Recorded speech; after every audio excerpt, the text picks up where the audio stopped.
Carveth, Rollins.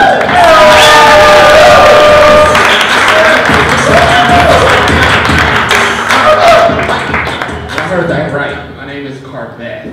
I work in a call center, so 10 times a day, I'm like C-A-R, V as in Victor, E-T-H. At my last job, I used to travel around Hunt County.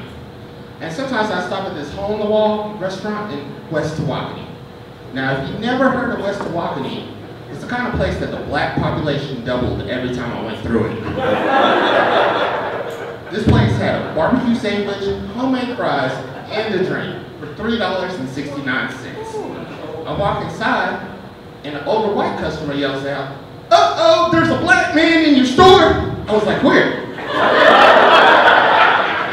Oh shit, he's talking about me.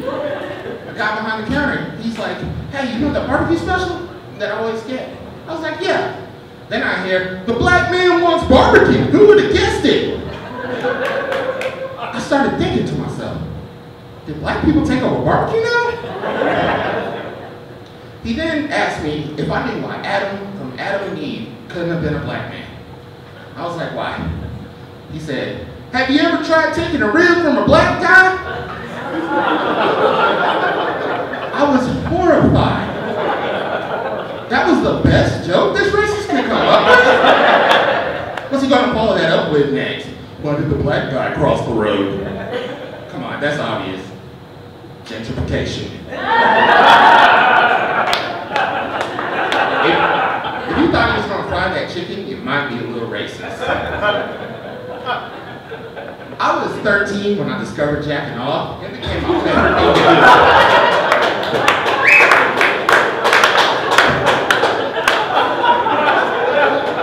But I had a lot of Christian guilt, and all the boys in my middle school liked to pretend they didn't jack off. I jack off, feel a bunch of guilt, jack off some more to get the guilt away, right? Now, I say jack off, but I didn't use the old famous hand technique that we all know. I was a bed humper. That's how I discovered it. One day I got an erection, I humped my bed, I came in my shorts. I know what y'all are thinking, got a little messy, but I had the perfect solution. Jack off shorts. I had a designated pair that I wore every time I had one of my marathon sessions. I did my own laundry, so it was good. Until one day I forgot them in the bathroom.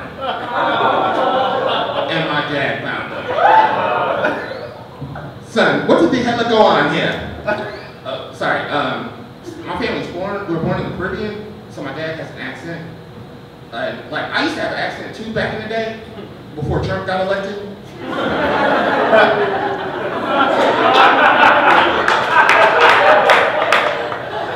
"Are you a activist and a masturbate?" To which I respond, "Do you want me to tell your mom?" "No." So my dad dropped me off at school, and I ran away, and I never saw him again. And I changed my name to the most ridiculous thing I could think of. And that's how I got the name Carveth.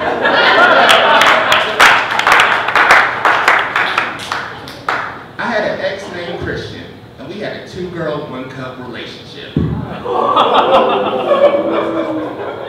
Started off with a cute white girl, and ended up really shitty. Has anyone here had their car stolen? 3 times? By the same person? You know how she stole my car 3 times? Easy. She went to prison before she could steal it a 4th time. She was surprised. She only had 4 kids and 4 baby daddies.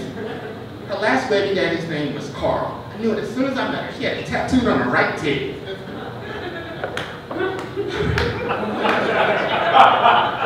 Now, I thought she was still with Carl, so when she asked to borrow my only vehicle, I said sure.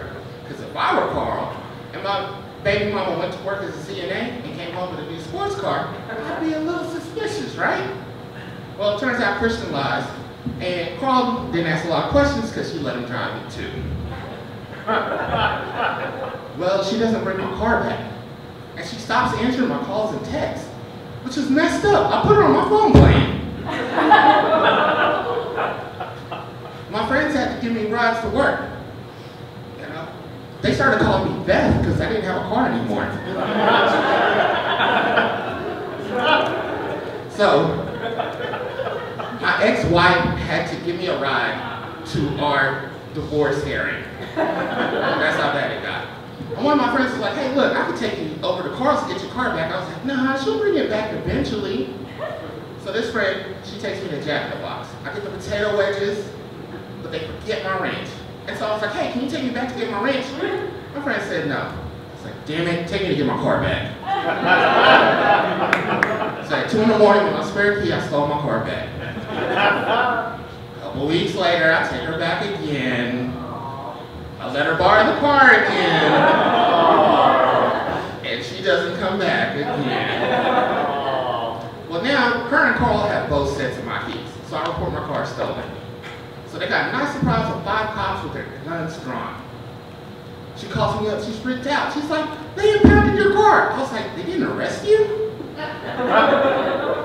So a year goes by and she's apologizing. She's like, I'm sorry, I was on meth, I'm clean now. You know, I can prove that I love you.